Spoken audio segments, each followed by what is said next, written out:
So thank you everybody for joining us this evening for the talk, sorry, let me find my notes. So for the Hampshire Field Club Historic Building Section talk on traditional houses of the Worthy Villages, which is delivered tonight by Bill Fergie. So I'm sure many of you already know Bill, but for those who don't, Bill trained as an architect and spent most of his career working in the town planning profession. He's been a long-serving and an active member on the Committee for the Historic Buildings section for around 25 years, first joining in 1997. It's around this time he started working with Edward Roberts, which was just as Edward was finishing up his research for his book, Historic Houses 1250 to 1700.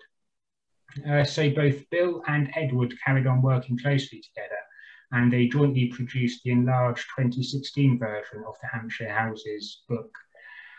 So in 2017, they turned their sights to the Worthy Villages just north of Winchester, and the research there led to the book, the recently published book, Traditional Houses of the Worthy Villages.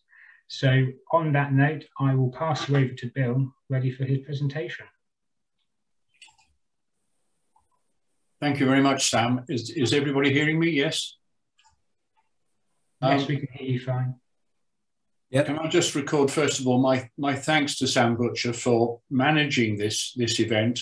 Those of us who are getting on a bit don't handle the technology as well as we probably should, or as well as our grandchildren. So I'm very grateful to Sam for facilitating. Thank you very much, Sam. Right. You've got much of the story from Sam, or the start of the story. This is really where it all started, or actually it started a bit before this. Many of you will know Edward Roberts' Hampshire Houses book. This is in fact the second version of the book. And when I retired from local government, I didn't retire totally, but I retired from local government. And then worked for myself for a while. I started working with Edward towards the latter stages of the earlier version of this book, which was published in 2003. And he had persuaded me to do some of the drawings for it, and that was our connection in the latter stages of the work he was doing.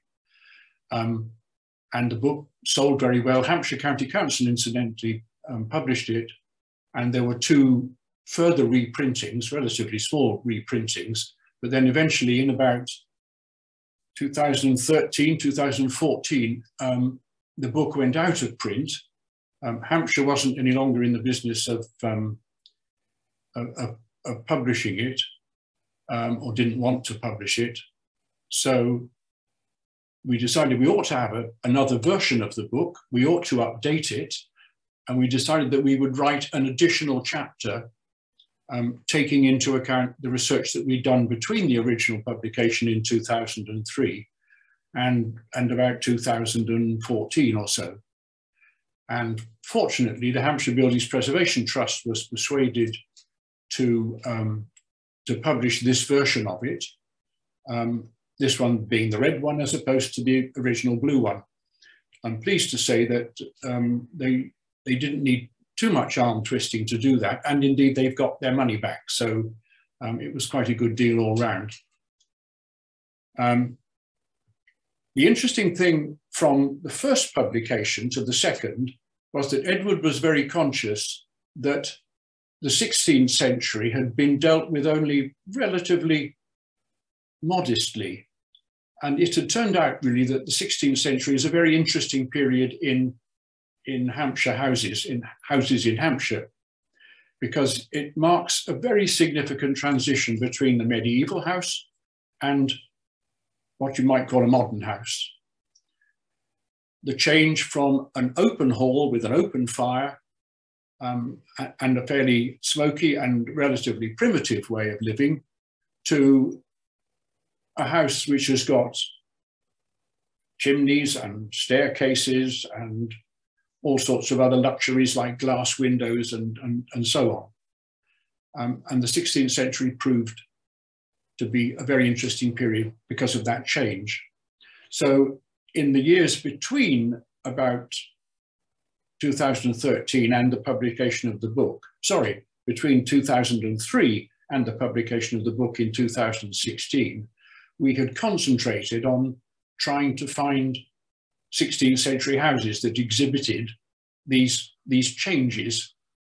And we call these houses transitional houses because they're in transition between pure medieval houses and modern houses, if you like. And it's interesting, and this is sheer coincidence, it is interesting that we found quite a few of these transitional houses in the Worthies when we eventually got round to it.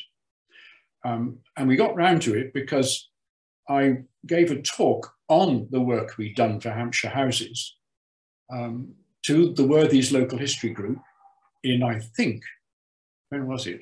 It doesn't really matter, some years ago. As a result of that talk, people at the end of the meeting came up and said, oh, I've got an interesting house with some of the features you mentioned, etc., etc. And eventually, the Worthies Local History Group persuaded Edward and I that we really ought to try and take the houses in the Worthies apart a little bit and see what we could find, which is what we did. And we had the luxury, and I do say it's a luxury, we had the luxury in retirement. We were both obviously fully retired. We had lots of time where people were prepared to give us time. Some of you will have heard David say that we chatted to him over several visits, at least 5, I think, over several cups of tea.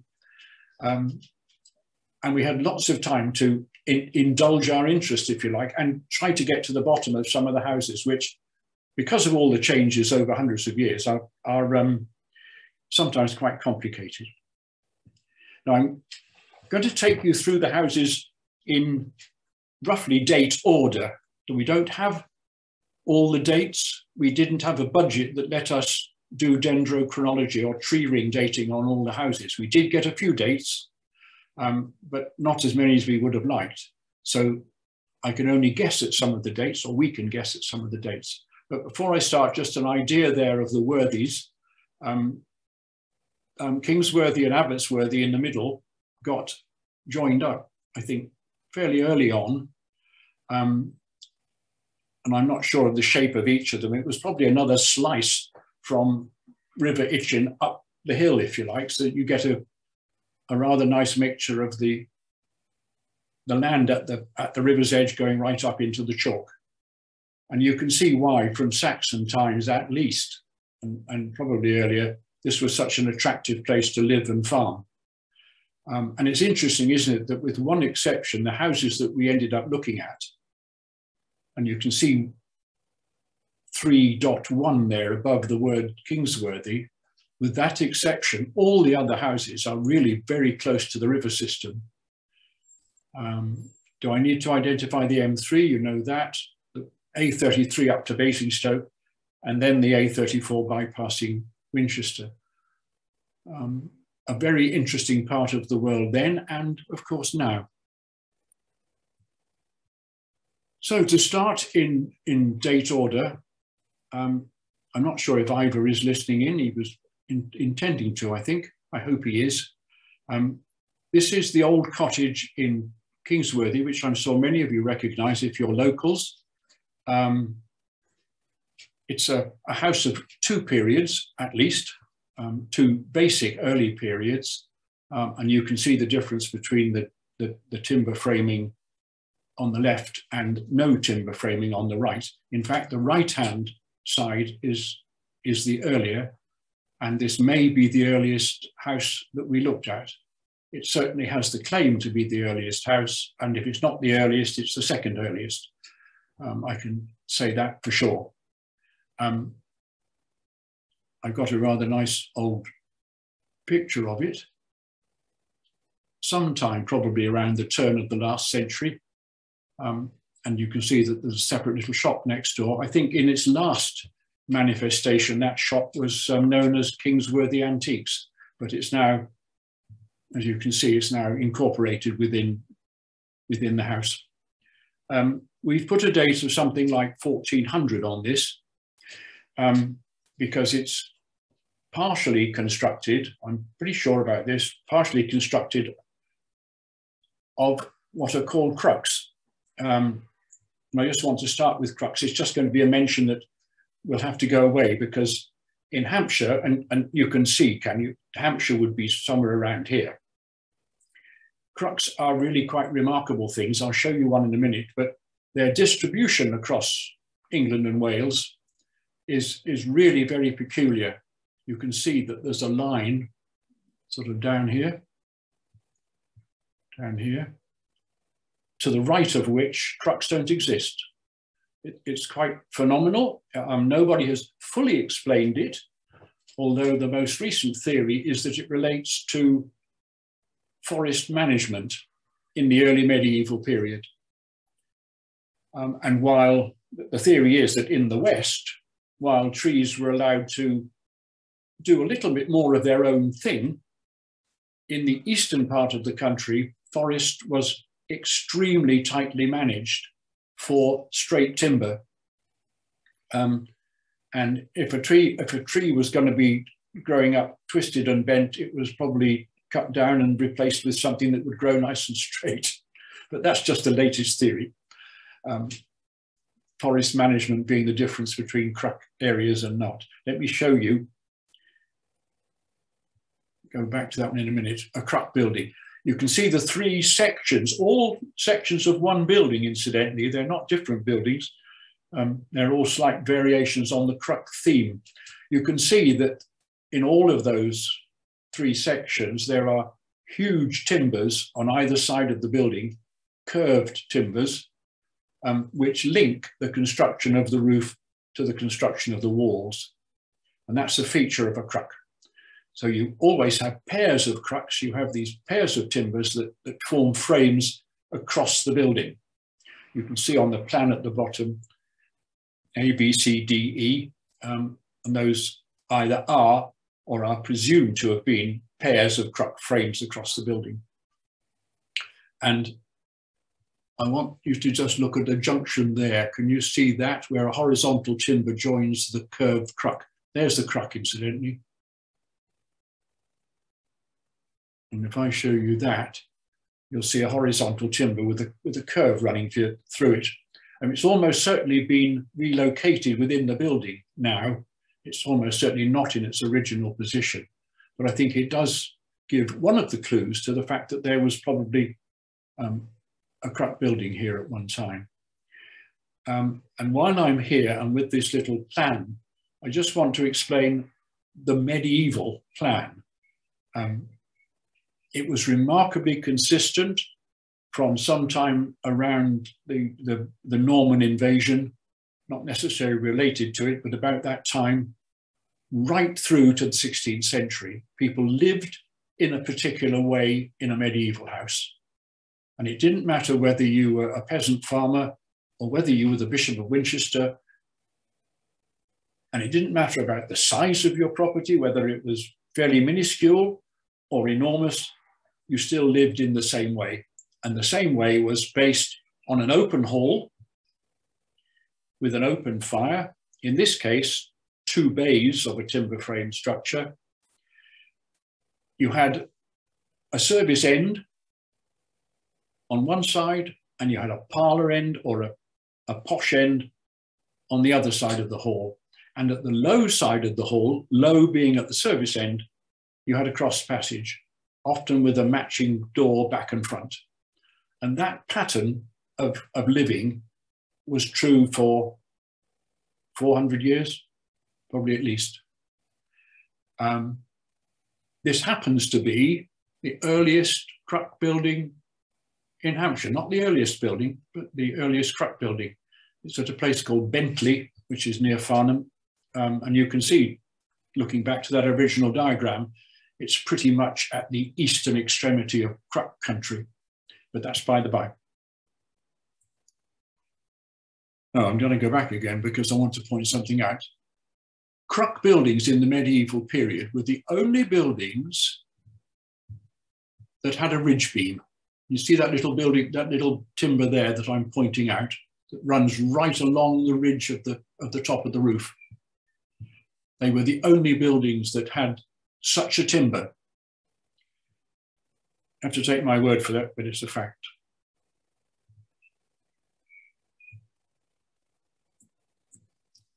And in the house that we've just been looking at, the black and, not the black and white, the coloured picture, this is the ridge beam in that house. And I wanted to point out another interesting thing. You will see that these timbers are sooted. They're black. People often think when they see this in a roof of an early building, they think, oh, there's been a fire in the roof. There hasn't actually been a fire in the roof. There's been a fire on the floor beneath the roof. And this is a deposit from 100, 150, 200 years sometimes of smoke being deposited from an open fire onto the roof structure. And you'll see that there's been repairs, and these timbers, of course, there's another one. These timbers are not stained with soot. It's also got a felt, which shows that it's, you know, had some work done. There's another timber as well. So if you see a ridge beam at this sort of period, then you have almost certainly got a cruck building. And what happened here, we think, is first of all, part of it was knocked down. And if I go back a slide or two, part of it was knocked down, this piece. We don't know how much, but we know that this bit, the early bit, went on. I'll show you something that seeks to prove that. And somebody replaced this. We did, or rather the owner did, bless him, just as we were getting ready to publish, just in time. He got it dendrodated, and it came out at 1581. So that sometime very close to 81, they replaced part of the building with a more modern building.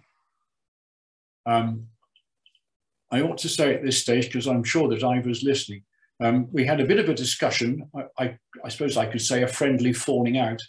I'm fairly convinced that the Cruck building was a totally timber frame building, but there are examples of Cruck buildings which are Crucks in masonry walled buildings. I don't want to get too technical, but Ivor, who is the owner of the house, feels that there is no evidence of timber, and he thinks it may well have been a masonry building. But we'll leave that as it stands. But I show you the ridge. That shows you a purlin looking down from the peak of the roof, if you like, to a purlin that runs along the roof. And you can see that there's a rather nice scarf joint. Get back. There's a rather nice scarf joint there. And the other half of the joint has been replaced by this rather skinny timber here. And that, I'm pretty sure, is evidence that this is the medieval building, of course, that somebody dismantled it from this point to the left. And that's when the 1581 building was added to the remains of the Cruck building. I'd love to be able to prove all of this. All I can do is look at the evidence and come to some conclusions. And I'm pretty sure that that is the conclusion. And this may be what the building looked like when that change happened. This is the remains of the Cruck building. You can see the Cruck frames in the end. I maintain it was timber. Ivor will argue that it was probably on masonry walls, but I don't think so. So 2 bays of a medieval Cruck building added to in 1581. And that's the first building. I'll try not to take as long over the next ones. Edward said that this was the only gentleman's residence that we actually ended up surveying. I'm sure that's not true. I'm sure there are gentlemen out there living in the other houses, but I think we know what he means. It was a class above many of the other buildings. It's the old rectory at Headbourne Worthy, just across from the watercress beds and the garden centre and cafe over there, which some of you know, well hidden among the trees. Very difficult to get a decent photograph of it, but a very interesting building. That's my version of what it might have looked like in about 1550. It's fully timber framed, apart from the chimney, and the timber framing is, much of it still there, but it's been hidden. You can see that the brickwork it's been clad in brickwork, and that even the jetty that was at this first floor here, can you see this first floor was jetty, projecting out above the ground floor. In facing it up with brickwork, they've taken the brickwork down and covered up the jetty. So they gained an extra 1.5 feet or something on the ground floor. But it was fully a medieval building. We do know the dates of this. I'll just explain the plan of it. That's the chimney that was in the foreground of the photograph. This is the jettying of that wing, which has now been underbuilt. So this is it as it was, if you like. There is the open hall of the medieval building. There is the cross passage. There is the service end in two bays, if you like. And at this end, there is a cross wing, so called because it runs this way across rather than that way. So it's a parlour cross wing, but it has absolutely the medieval plan of a central open hall flanked by a posh end and a service end. And you can see all that in what's left of the timber. This was open originally, as was that. So it may have been a specific kitchen. So you had two open fires, if you like. This one then, it is assumed, because it was a fairly posh house, this was for heating the residents. This was for cooking for them. And that explains why probably the extra bay. Now, the interesting thing is, we looked at the roof, and this is the main bit with the hall in, if you like. And this had this particular roof construction. I don't want to get too technical, but this particular roof construction with the single strut in the middle, we know is in the early part of the 15th century. We didn't find it by dating. We tried to get this dated by Dendro, and it failed to date. I'll come back to that in a minute, but it failed to date. So we had to do it typologically, if you like. And we know that this sort of roof truss we find in Hampshire in the early 15th century. We then move to this one, and you can see it's got a different sort of roof construction. It's got a couple of struts rather than the single central one. But this wing also had that great big chimney breast built up against the side of it, which you saw in the early photograph. Sorry, that's just to show you the roof of the sooting. So more soot-blackened timbers interspersed with newer timbers, but you can see that even the wattle and daub partition at the back is fully sooted. So another medieval roof. But that cross wing had two very posh fireplaces, one on each floor, being served by that chimney. And we knew, again, typologically, we weren't able to get the date of any of it. Not yet, I'll tell you about that. And we were able to date these to the early 15th century. So in our innocence, we thought, oh, all right, we've got an early 15th century wing, and then we've got an additional parlour wing being added in the early 16th century. But we were wrong. Well, we weren't perhaps too desperately wrong, but we were wrong. Later on, of course, this house, as with all medieval open hall, no, nearly all medieval open hall houses, somebody came along, decided that a chimney for the fire was a much more civilized idea. The coughs in the winter weren't quite so bad if you weren't breathing smoke all the time. So they put in a chimney, put in a floor, and modernized the house, of course. And that happens all over the place. But this is the interesting bit. We tried to get it dated by Dendro, but as sometimes happens, about 1 in 10, the scientists just can't get enough information from the tree cores to be able to date it precisely. So they had to give up on this. And after the book was published, things changed. You'll see two things down here I'll point out. Professor Neil Loader, can you read Professor Neil Loader there? Field Club members will remember that 3 or 4 years ago, I've forgotten, certainly a bit pre-COVID, Professor Loader gave a talk to the field club, I think at the AGM, about this business of isotope-supported dendrochronology. This is getting a little bit beyond my comfort zone, I'm afraid. I can just about understand dendrochronology, but the isotope-supported stuff leaves me a bit cold, I'm afraid. But another name here, Dan Miles, might be known to you. Dan Miles and his co-worker, oh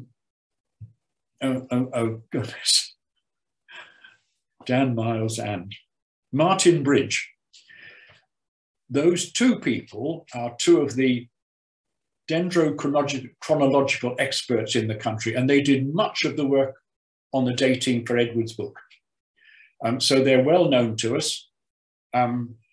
They've gone on to great things. They now only do very grand buildings and cathedrals and things, but in those days they were prepared to work on vernacular in Hampshire.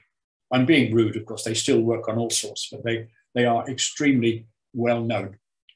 And because of that, Martin Bridge, who tried to get the date at the old rectory, came to us one day and said, you know those cores I took and couldn't get a date on? Would you mind if I submitted them to Swansea University's new isotope-supported scheme to see if we can get a date that way? All for free. So, of course, we could hardly say no, because this is supported by the Leverhulme Trust. So we were getting this work done for free because of the connections that Dan and Martin had with the project. So would you believe we got some dates? And of course, they proved us wrong. Yes, the original hall range of the house came out at 1406. So we were quite right. It was early 15th century, perhaps even a bit earlier than we'd expected, but there you go, that's nice. So the hall range is 1406. The cross wing with the chimney isn't early 16th century at all. It was built between 1411 and 1444, quite a wide range, but early 15th century. So it came within a generation of the hall range.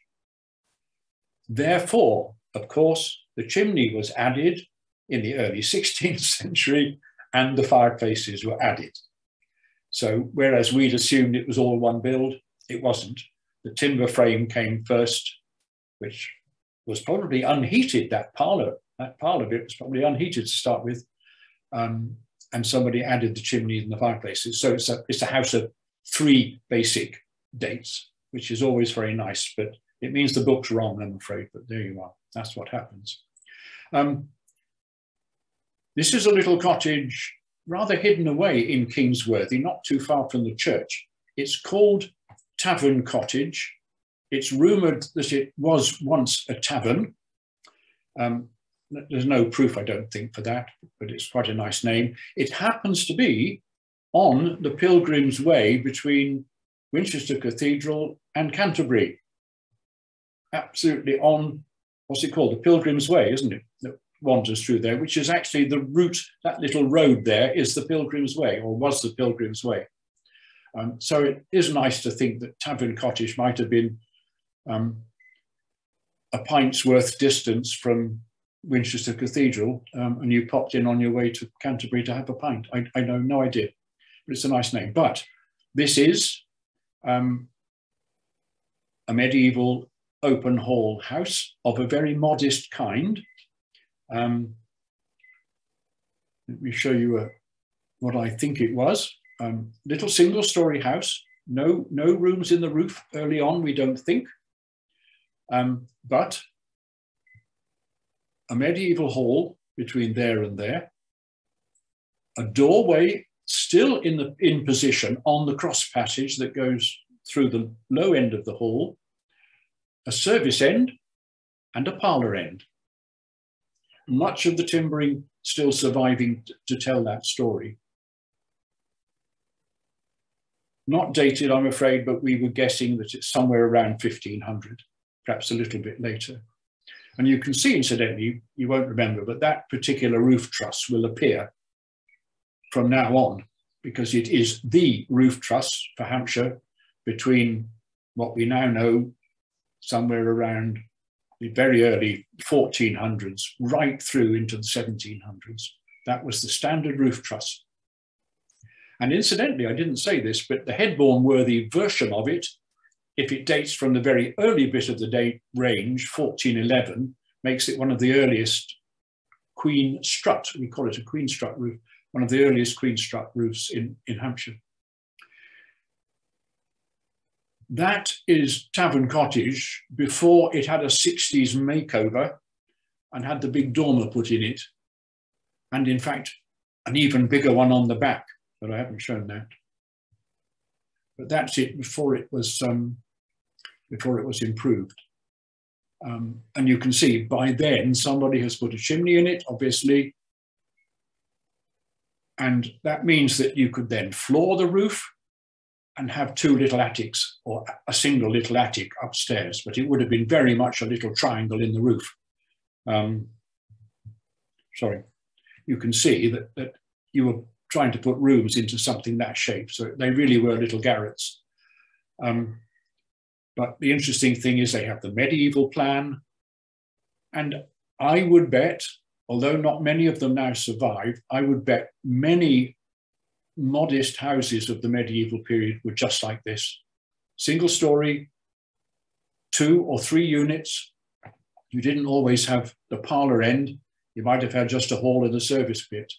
I can show you one of those later on. But I'm sure that lots of these little modest dwellings existed, but of course, very difficult now to convert to modern living unless you put big dormers in and raise the roof and all sorts of things. And in many cases, of course, they just got demolished and replaced with something a bit more modern. Some stories there, you'd have to read the book. I can't come into all of that, too complicated. But here's another one. This is actually technically in Headbourne worthy, but not very far from the last one. And this is very, very similar. The doorway, would you believe, is still in the same place at the low end of the hall. Here's the hall. I think it's 2 bays actually, and this is an extension or a later replacement rather. Just a little view from the road. You can see that, and you can see it's a very modest little medieval house. Again, same date, around 1500. That's the interior. There's the queen strut roof truss again, the ubiquitous queen strut roof truss everywhere from now on. There's one slightly disappointing thing here. If you look at the list description, and this is a listed building, when the listing was done, there were the remains of a timber chimney in here. We couldn't find them, it's gone. There was a little fire in the roof, and it may be that made somebody take out the remnants, but it does seem that this had a timber chimney. And I ought to explain that, because one of the things that we found was that when the time came to move away from medieval open hall and open fire living, one of the problems that people came up against was that the price of brickwork at that time, in about 1550, let's say, was phenomenal. It was way beyond the means of the common man, if you like, wanting to build his little house or wanting to put a chimney in his house. So the inevitable result was that people tried to get away with all sorts of other things. And one of the things that they got away with, or tried to get away with, was a timber chimney. Timber and wattle and daub, which sounds horrendous, but as long as you were careful, as long as you didn't burn the fire at night when you were asleep and a few other things, as long as you whitewashed up the inside of the chimney carefully and covered all the timber with wattle and daub or daub, you were probably reasonably safe. But undoubtedly, a lot of them were lost. It's very fortunate that this period when people were experimenting with timber chimneys and similar was relatively short. Probably not much more than a generation or probably 50 years at the most. And by that time, brick production had become industrialized. Brick became cheaper and people were able to quickly whip out their makeshift timber chimneys and put in somebody else. Or, as David will know, they pop down the road and get some stone from Hyde Abbey and replace it with stone, if they were that lucky. But timber chimneys are quite a little feature. I think we only know of about half a dozen in Hampshire. They're that rare. Some people think it's because they were burnt down. I think it's more likely that people, as quickly as they could afford to, replaced them with something a lot safer. But there we are. This was Laundry Cottage, incidentally. Very near to Tavern Cottage. In fact, Tavern Cottage is just to the right of this picture. Again, near the church in Kingsworthy, as you can see there, name. Rather a nice old photograph. I think that was the main road then, in those days. It's now somewhere over to the left. But it's a rather nice scene. Among his other talents, Edward is a collector of ancient postcards. So many of the postcards that we used in the book have come from, not all from Edward's collection, but some from Edward's collection. And this, I think, is one of them. So you can see fairly early 20th century. But this is the house we're looking at. It's called the Old Post Office. It was actually a very early post office in Hampshire. Some of you might have seen an article on it in the Field Club newsletter a couple of years ago. In fact, it was, when it became the post office, it was the post office then until 1966, until it moved up the road nearer to the Cart and Horses, where it is today.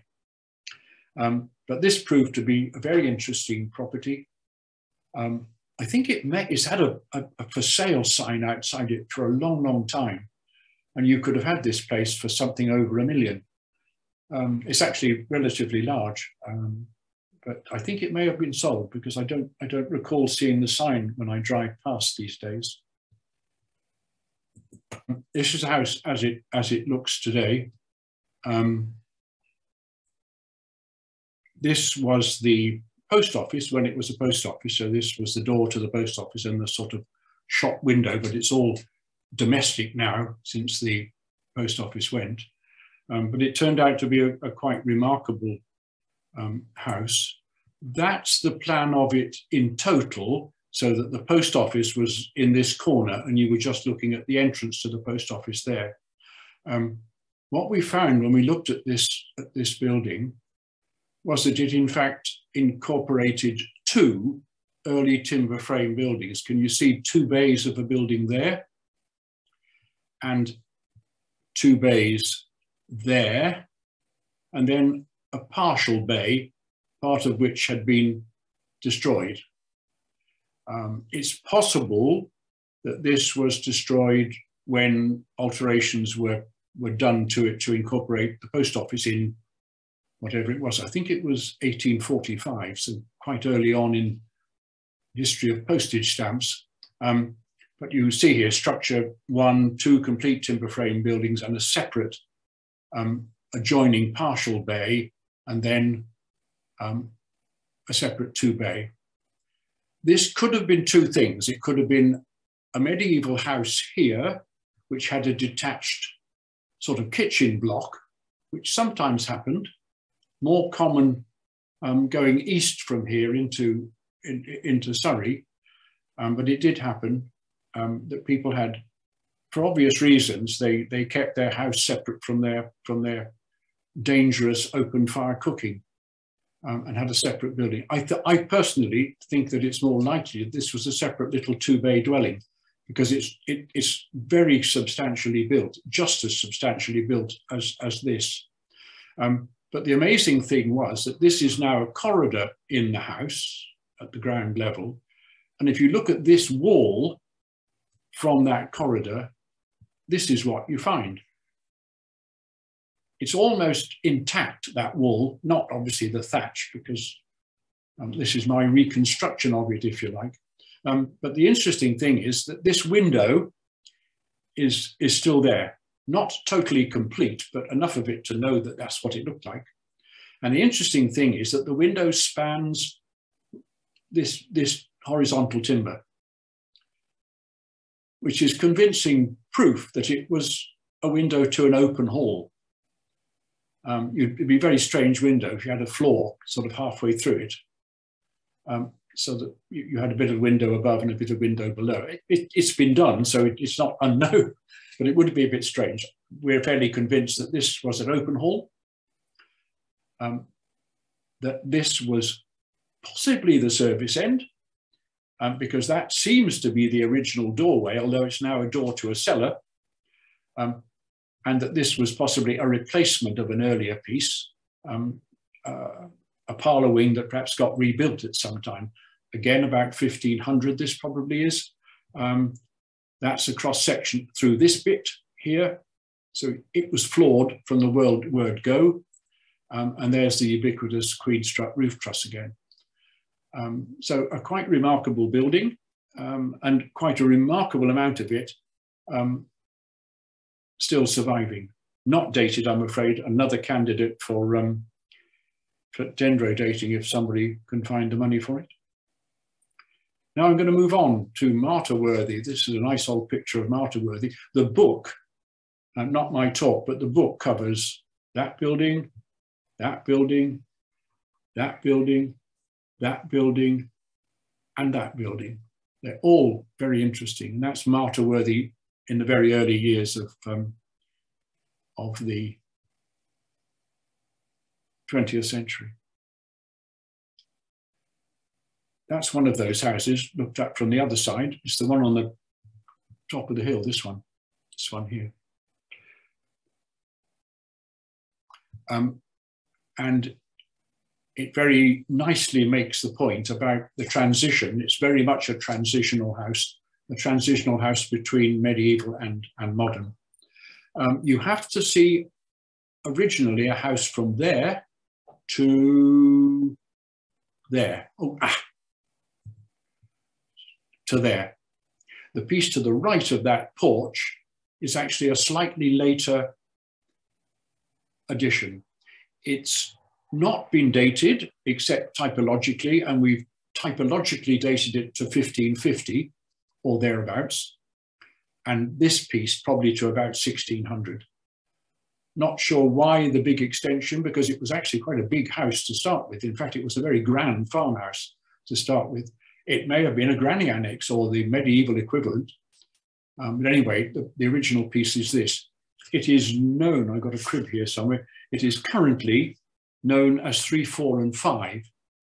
So it's actually 3 separate houses at the moment. You can see a 5. Can you just on that little extension at the end there? So it's 3, 4, and there's 4. And then the little one on the end, the extension, if you like, is still now and probably then a separate dwelling. So it's been divided into 3. This is a feature that we have found in the Worthies, and not just the Worthies, other places. What were very grand or fairly grand farmhouses in the medieval period went into a decline. With the agricultural improvements, in inverted commas, of the 18th and 19th century, what happened was that farms got amalgamated, enclosure happened, farmhouses got built out on the farmland, if you like. And in the village, what had been the farmhouse or the grand farmhouse got converted into cottages for farm labourers, landless workers, if you like. So small farmer disappeared, some of the medium farmers disappeared, and farms were all amalgamated. And this had quite an effect on the buildings. And this is one. Let me just show you what oh, there we are. That's, you can see that in the early days of the 20th century, it was already being occupied as several dwellings, probably the same 3 dwellings as it is. Well, that might only be 2. Anyway, it was already subdivided. And this is the plan and section. I'll start with the plan because it is still adhering to a medieval central hall, a service end, and a parlour end here. because of the open hall, the original framing for 2 stairs, because of course you had to get in, unless you took a gallery across the upper part of the hall, you couldn't get from this first floor to that first floor. So they had to have 2 staircases. But the section is the interesting bit. This is the hall from there to there. In other words, part of it is open and has the open fire in it. The other is a bit snugger and has a ceiling over it and a room over it. So what is happening here is that the medieval hall, which originally would have been 2 bays right up to the roof and an open fire. What have I done? Which would have been 2 bays with an open fire. They're starting to contain the smoke, not into a chimney, but into a smoke bay, so that you condense the open part of the hall into a smoke bay.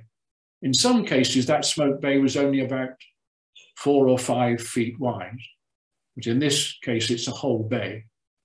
But you can see the change, sometimes called a boot-shaped hall for obvious reasons. There's the leg of the boot, and there's the foot of the boot, if you like. What this enabled, of course, it was you to have a slightly snugger living room or living bit of it, while you still might have been cooking in here, but it also let you build a chamber over the hall. Don't need to go there yet.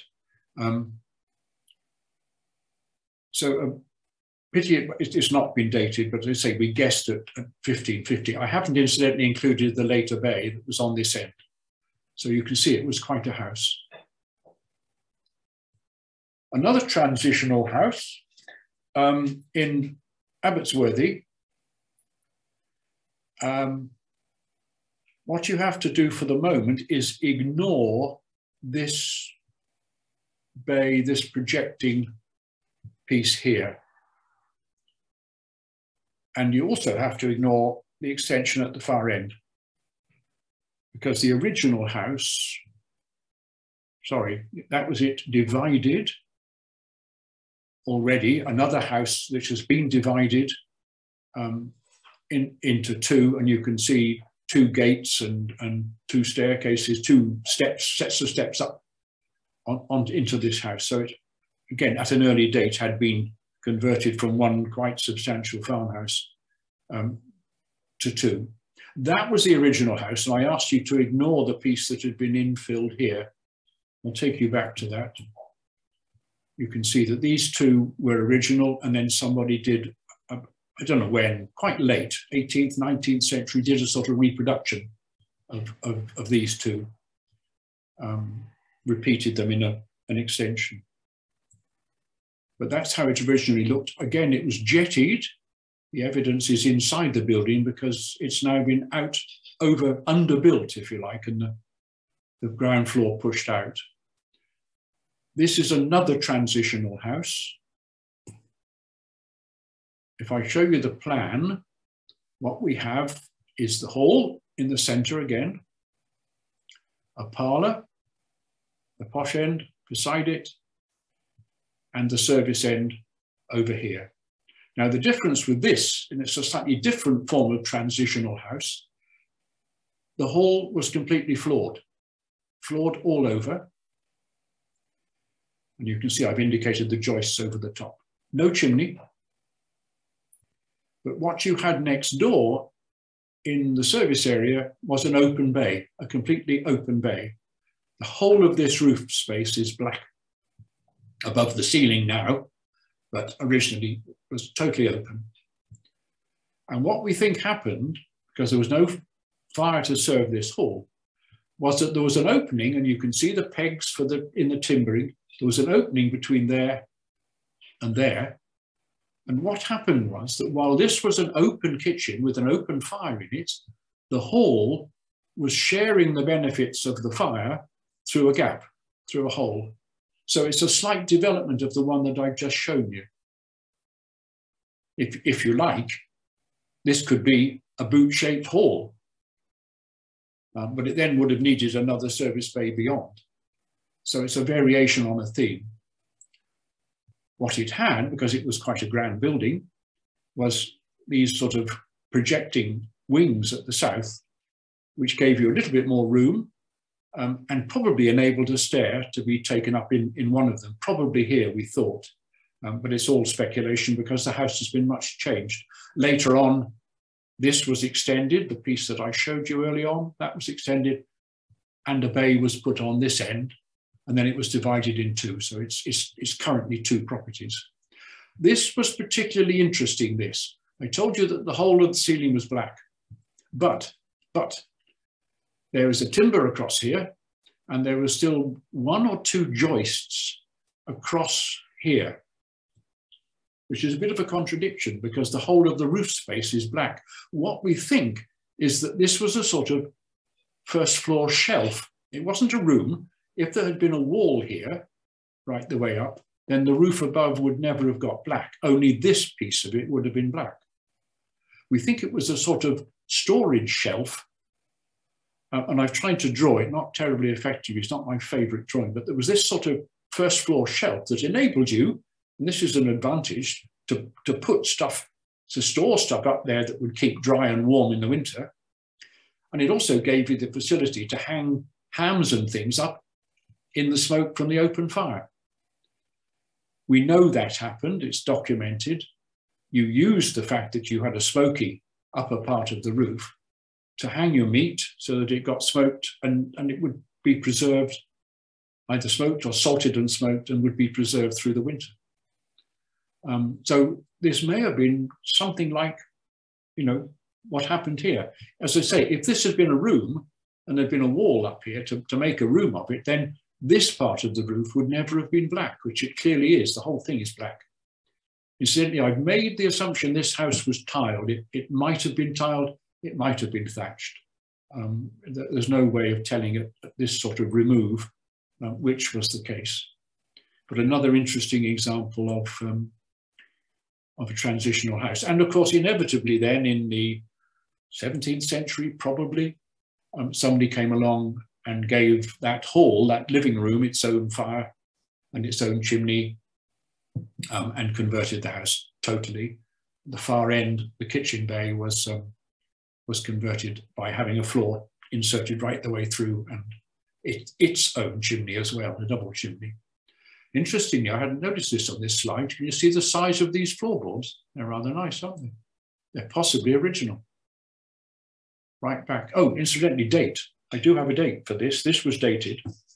And we have a date that says 1607 to 10. So the timbers in this building, the original timbers, were felled in 1607 to 10. So quite late for a transitional house.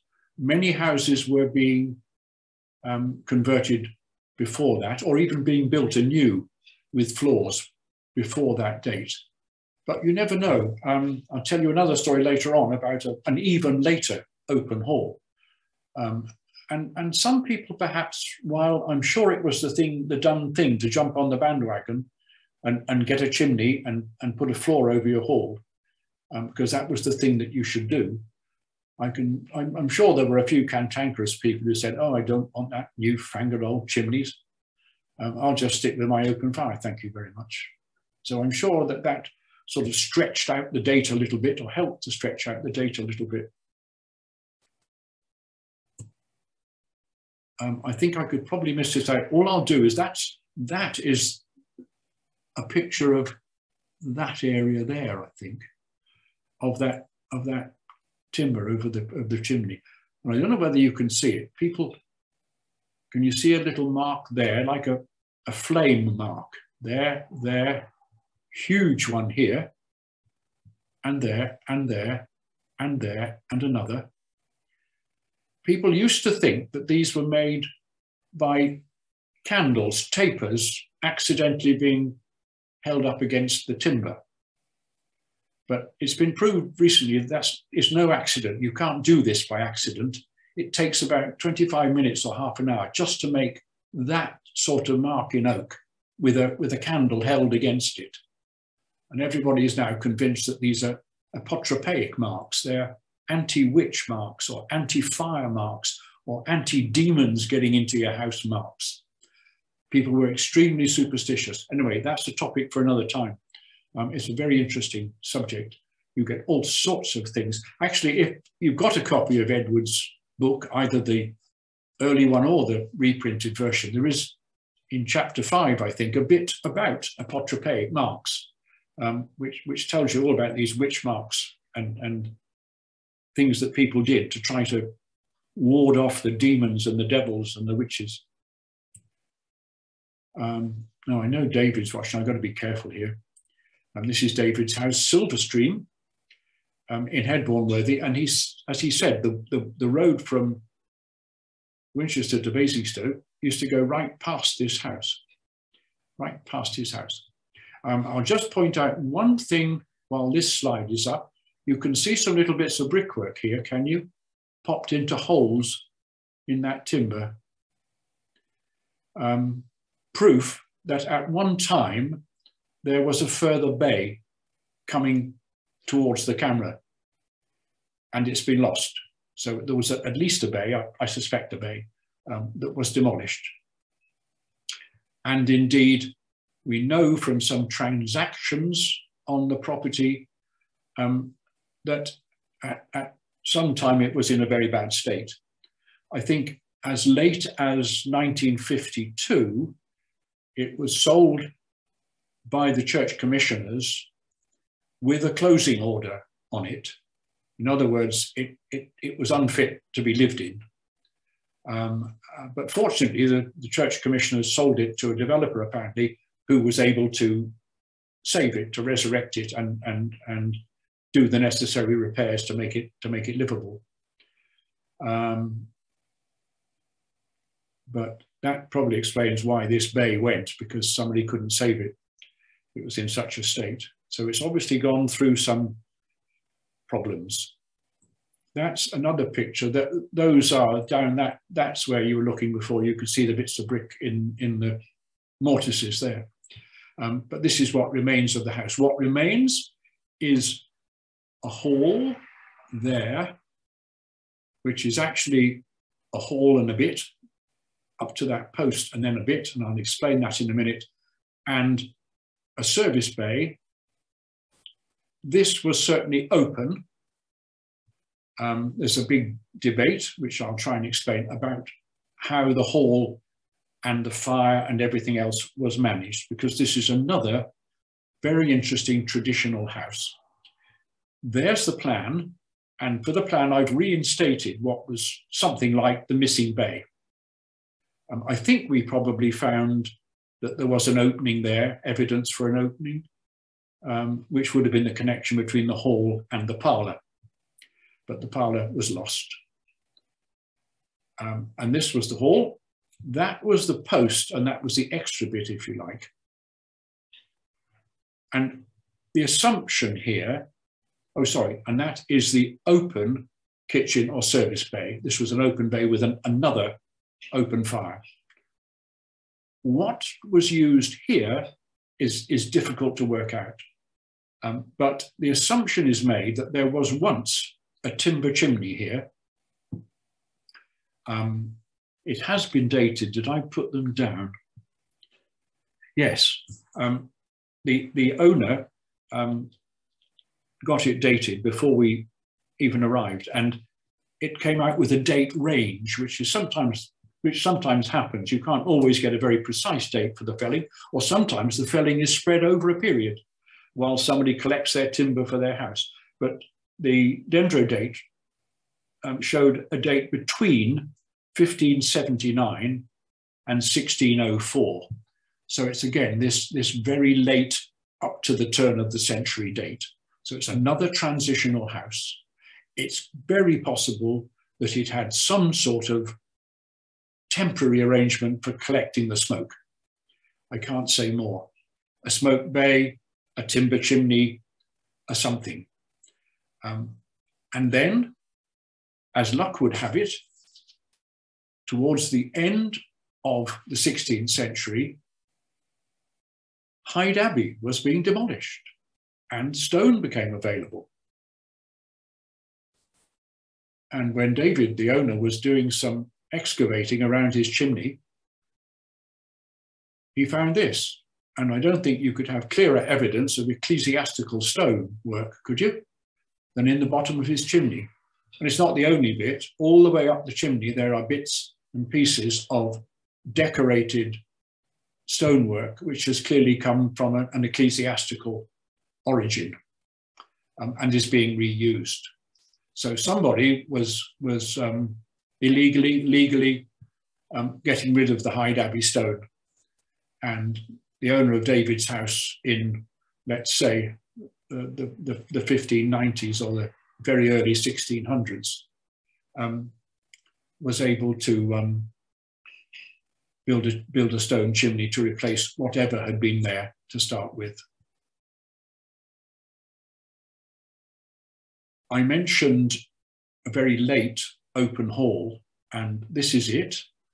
This is 6 and 7 Millane, Abbotsworthy. If you go downhill from Abbotsworthy, this is number 6 and 7 going down the hill. Was originally a single house, quite a substantial single house, and it stretched from there up to, stop it. From there up to about here.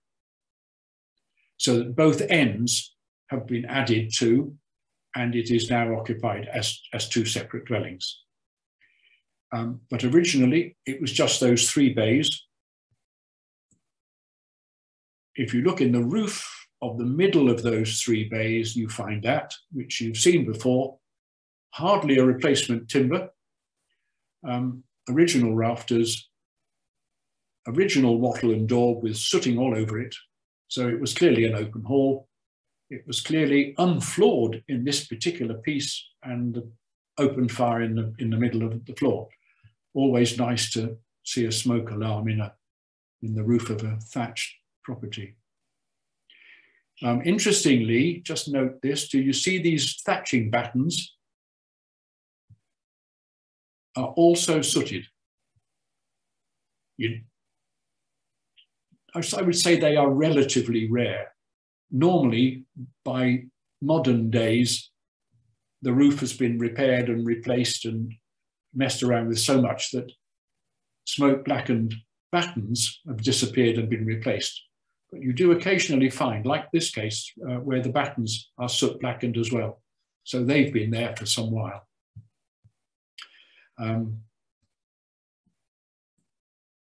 That's my interpretation of this house. There are the 3 original bays. Looking at the plan, same old arrangement, hall, probable entrance, or no, not necessarily a through passage, but entry into the hall at the low service end and the parlour end, and a clear doorway between the hall and the parlour. Incidentally, the doorway from the hall to the parlour was always at one side or the other, because in the middle was the high table, which was a medieval feature. The boss of the house would sit at the high end of the hall next to his parlour, surveying the populace beneath. And that's why you put a door to one side, because there would have been a table and a bench at this high end of the hall. Again, whether you were a peasant or whether you were the bishop, same arrangement applied. It was built almost certainly as a single story throughout. It may or may not have had 2 fires. There's not enough evidence left. This, incidentally, has been very heavily rebuilt now, so you can't really tell. But it's possible that it had a fire for heating in this room and a fire for cooking here. It may have swapped, who knows? But the evidence is that both these bays had soot blackening. So either there were 2 fires, or the fire moved from one to the other in different phases and sooted two parts of the roof. But the interesting thing about this house is its date. We did get this dendro dated because one of the owners put up most of the money, and we had a little bit of a fund that we were able to contribute from, and we managed to get this dendro dated. And everybody was very surprised when the date came back as 1615, which is relatively late for an open building.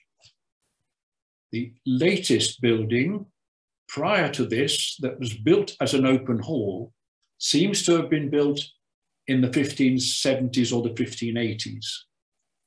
So a good generation on, somebody was still building an open hall building. We don't know why. Even the dendrochronologist was mystified, and so mystified was he that he decided that he would have to come back at his own cost. He didn't charge us anymore, to take a lot more samples just to check that he'd got it right. And he came back and he took more samples so that he couldn't possibly have got it wrong. And all the timbers came back at 1615. So it's pretty certain that that's what happened. Now, whether we have this cantankerous old person who said, I'm not going to move with the times, I'm going to live in my old smoky hall like my dad and my granddad did, I don't know. But he built an open hall, and then later on, of course, somebody converted it so that it's all now floored. Just to go back, no, I won't go back, I can't go back. Or can I? No, I can't, I'm frozen again. Sam, what the heck goes on here? What do I press? We can, yeah, so we can still see your slides. Oh, I can still see. Great, new share, there we are. Sorry about this, my technical abilities. Oh, I still can't do it. New share.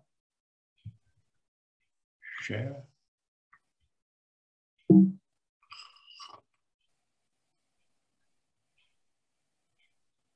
Ah, I can do it on my keypad. That'll do. Can you see pictures? Yeah. All right.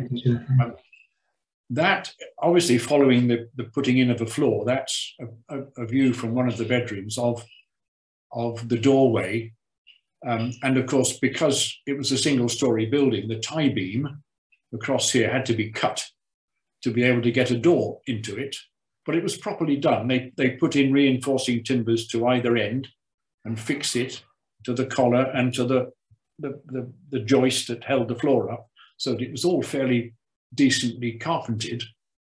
But that's what you have to do if you're going to, and this often happens, of course, in sort of story-and-a-half buildings where you put a floor in. You have to do quite a bit of chopping about. Otherwise, you have to duck underneath this, which sometimes people are happy to do and go on doing it even to today. The kids don't mind popping up to their bedroom. It's got a tie beam to duck under.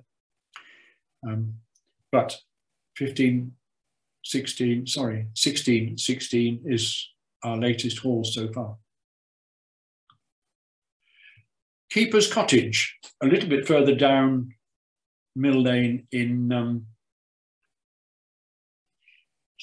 Abbotsworthy. This house was built, I'm nearly there, I'm sorry. This house was built as these two bays here, just those two bays. And then the third bay, very soon afterwards, was added.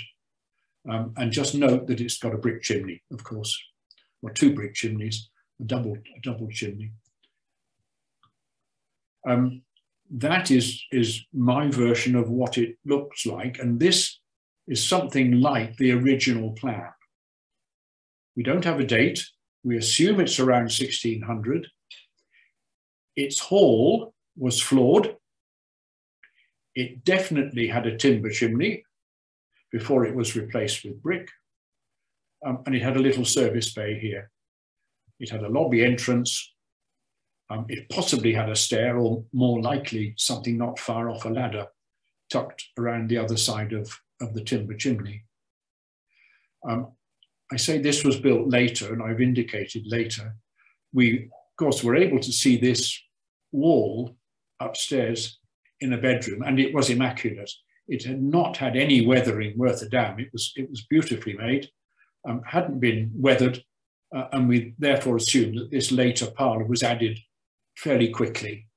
So within a few years of building the house, the parlour bay was added.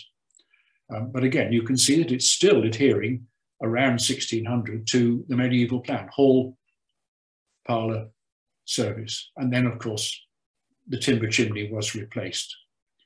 There's the ubiquitous Queen strut roof truss that is everywhere. And I just want to show you a few timber chimneys. That's an undated timber chimney from King Somborn. And you can see relatively crude timber framing, wattle and door. And that is another timber chimney, but this is in Werrell or Werewell, depending on your pronunciation and whether you're a local or not. And this was a rather unusual find. I think somebody has cleaned it out since. It must have been fairly filthy to start with. But you can see that this is really very well built. This is a timber chimney, and it's above the ceiling of the bedroom. This is the bedroom ceiling. And all they did was chop the chimney out below the ceiling. Above the ceiling, it wasn't in anybody's way, so they just left it. And by that time, the chimney had been replaced by a brick chimney on the other side of this wall. And in fact, now they use this as access to the roof. It's like a trap door up into the roof. So that these timber chimneys and transitional arrangements are utterly rare, but they're fairly rare. That's the evidence in Keeper's Cottage for part of the roof space where the timber chimney got up into the roof, and it was all daubed and still showing sooting. But of course, when you came to replace your timber arrangement, whatever it was, with a brick chimney, you just took everything out, smashed it out.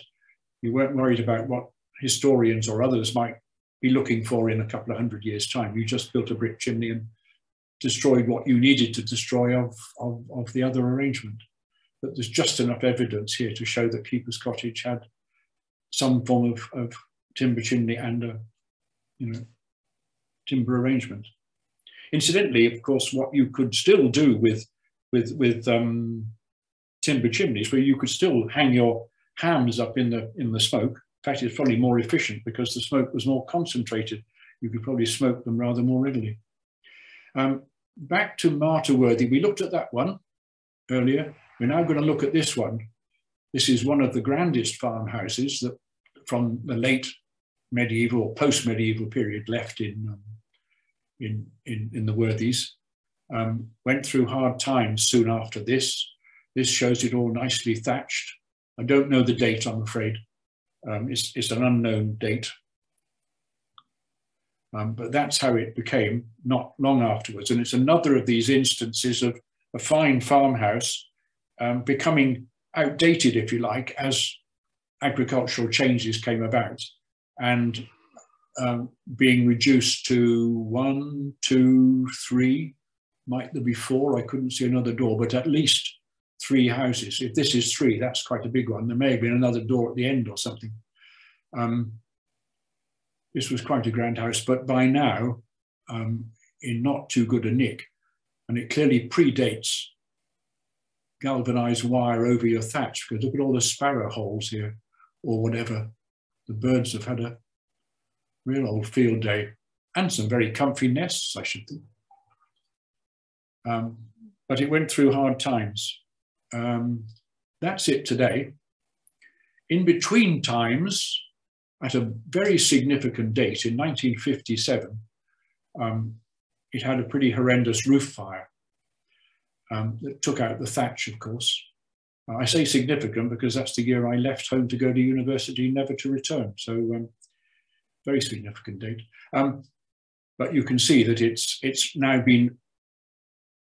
one house again. It's back to its original single occupancy, if you like. But it was a very grand house. The original wattle and daub had been taken out long before the fire. Even the rather tatty photograph I showed you, it had gone by then.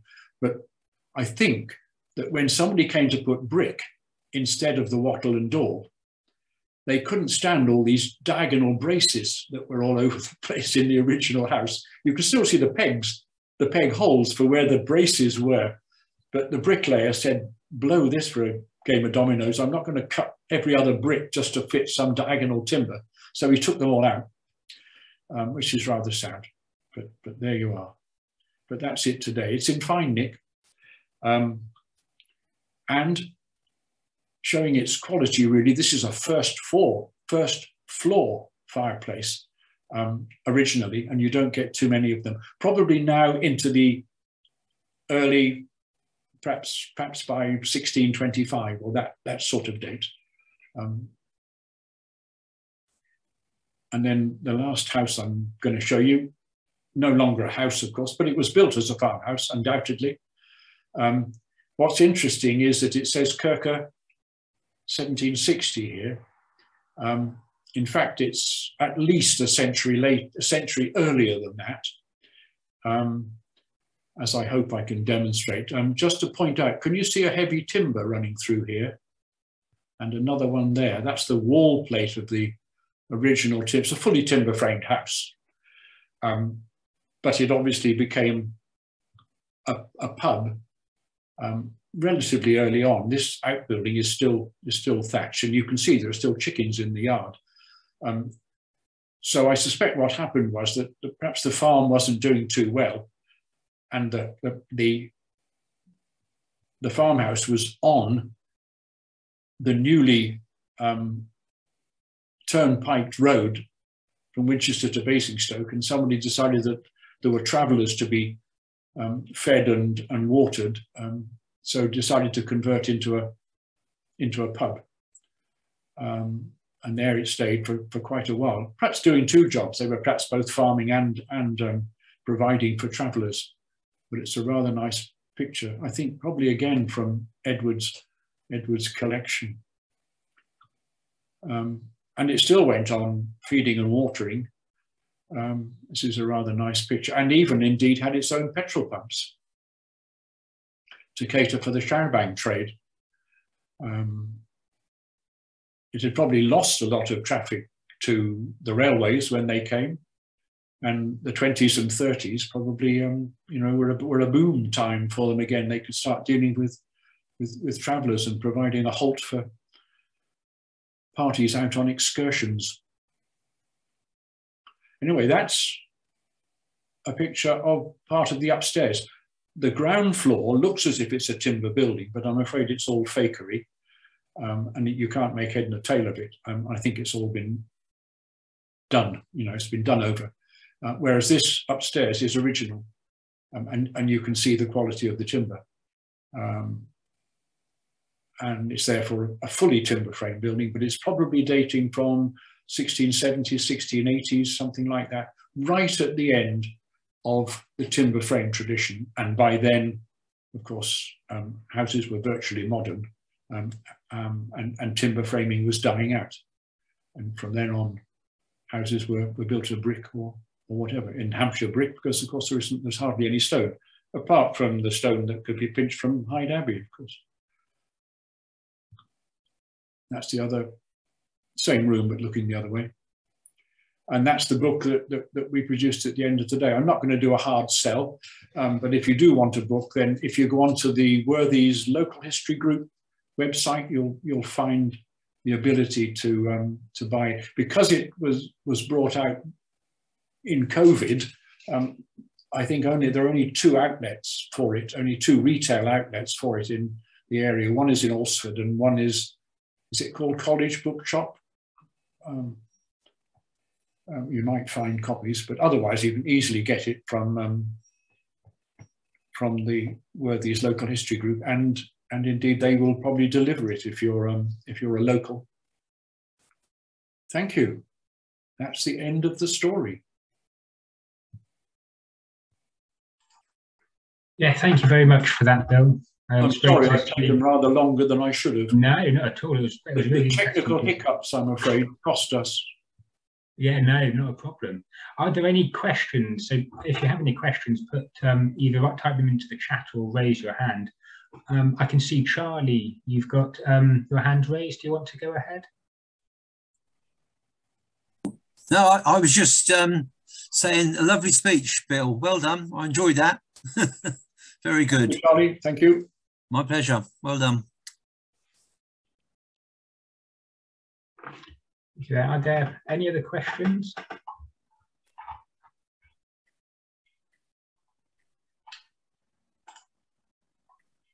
I can't have explained it that well, surely. No, just people saying thanks in the chat. So no questions coming in. Oh, that's good. No. So I had a quick question. Please. Obviously, I presume there's no documentary evidence for any of them really, but did you have a look and get a glimpse at what dates, get any information from any documentary evidence at all? Not quite, but what we did when we decided to put the book together was we took on board we were very fortunate, 4 local historians. One of them is Barry Sherlock, who will be known to you. Barry used to live in a timber-framed house in Abbotsworthy.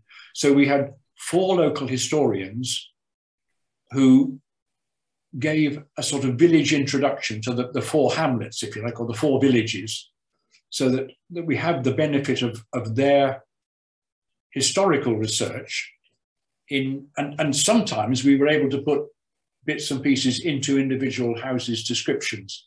But clearly I couldn't go into all of that in a talk, but I suppose this is a bit of a plug for the book. But if you manage to get hold of a copy of the book, then you will find there is quite a lot of historical stuff in there, both in the introductions from the local historians, but also in some of the descriptions of the houses, where we were able to get specific history of those houses. Bill, can I ask a question if I may? Sure. Yeah, having just thought of something. Yeah. What other, if you had the opportunity to do another study of this nature, money was available and time was available, I mean, what other part of Hampshire would you consider worth the effort? Oh, goodness. Charlie, the simple answer is that nearly everywhere. What this proved was that if you have a lot of time, and this is where people like those doing the listing of the buildings on behalf of Historic England or whoever don't have that advantage. If you've got the advantage, you can really look into things in some detail. And almost every village in Hampshire, but there's a traditional village that's been there for a while, would turn up these sorts of buildings if you had the chance to look at them all in detail. Right. And if you had somebody like the Worthies Local History Group who know the locals and can get you in, they're your minder and they can chat people up and say, do you mind if these 2 old idiots come and have a look at your building? And you haven't got to do the legwork yourself. So many places would repay this sort of detailed look, which even the listers don't get a chance to do. Yeah. You can't spend days like David. David said we visited David about 5 times over lots of cups of tea and lots of crawlings around in his roof space and so on. We still haven't completely sussed it, but we did find out quite a lot of information. Yeah. And you could do that in many places if you had the time. Yeah, it's the depth of the study, isn't it? And that as you say, it takes time. Well, it's having the luxury like us of being retired with nothing better to do, No, it's excellent. And I think the point you made, finally, I'm going to stop in a minute, that the point you made about the book and the historic settings that are provided in the chapter against each area were very, very interesting. Yeah, I learned a lot from that. Yeah. Thank you. I agree. I didn't write them, so I can say I agree. I say what was wonderfully beneficial was doing the editing during COVID. Wonderful opportunity to spend a lot of time when you had a lot of time on your hands. Probably stopped me going mad, actually. And I think Lynn's got a question as well. Yeah. Hi. Well, it's just a comment, actually, which follows on from the last person speaking. is that I was actually looking at a house to buy in Lugshaw near Andover. Yes. And I got the surveyor to do a survey, and he got up in the roof and got really excited, looking down the end wall, saying, "It's a timber framed house. It's a timber framed house." Yes. And it had the Queen's Truss arrangement up in the roof. Yeah. But it was actually it was a flint house by then, so it's obviously been. But that was on Castle Road up to the Lugshaw Castle. Yeah. So obviously quite old. Yeah. No, this is a fact. I'm afraid I'm sometimes very rude about estate agents. I always want to go and talk to them about old buildings because, you know, you see this wealth of old beams and they don't know a damn thing about them, of course. But mind you, nor do many architects. So it's a bit of a specialist study, but to my mind, not enough people know about it. He had renovated a barn as an earlier project. I think he was quite interested in old Obviously, buildings. yeah. So he was aware, but yes, because I was surprised, you know, he wasn't a youngster. So I think that's... that probably also helps, yeah. Yes.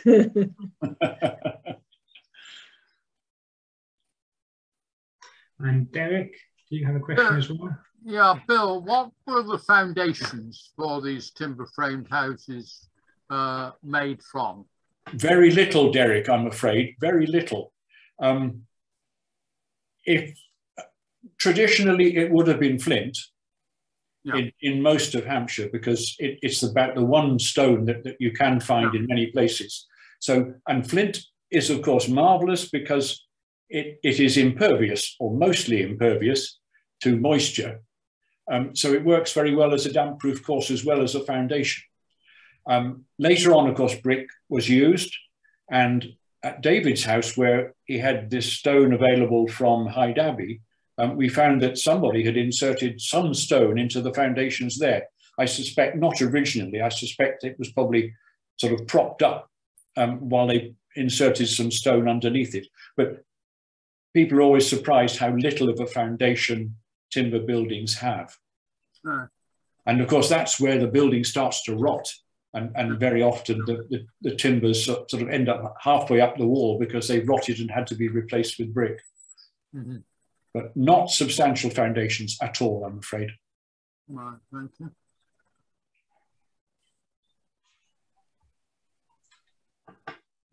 Does anybody else have any questions at all? No, I think that's everything. Well, thank you, everybody. Thank you. I'm sorry that I took rather longer than I intended to. I get carried away. But thank you all for listening. And those of you who stayed the length, thank you very much. I think most people did stay the length. So yeah, thank you for this, Bill. So thank you, Sam, for your offices as well. That was a great help. Yeah, well done. Thank you. Good night.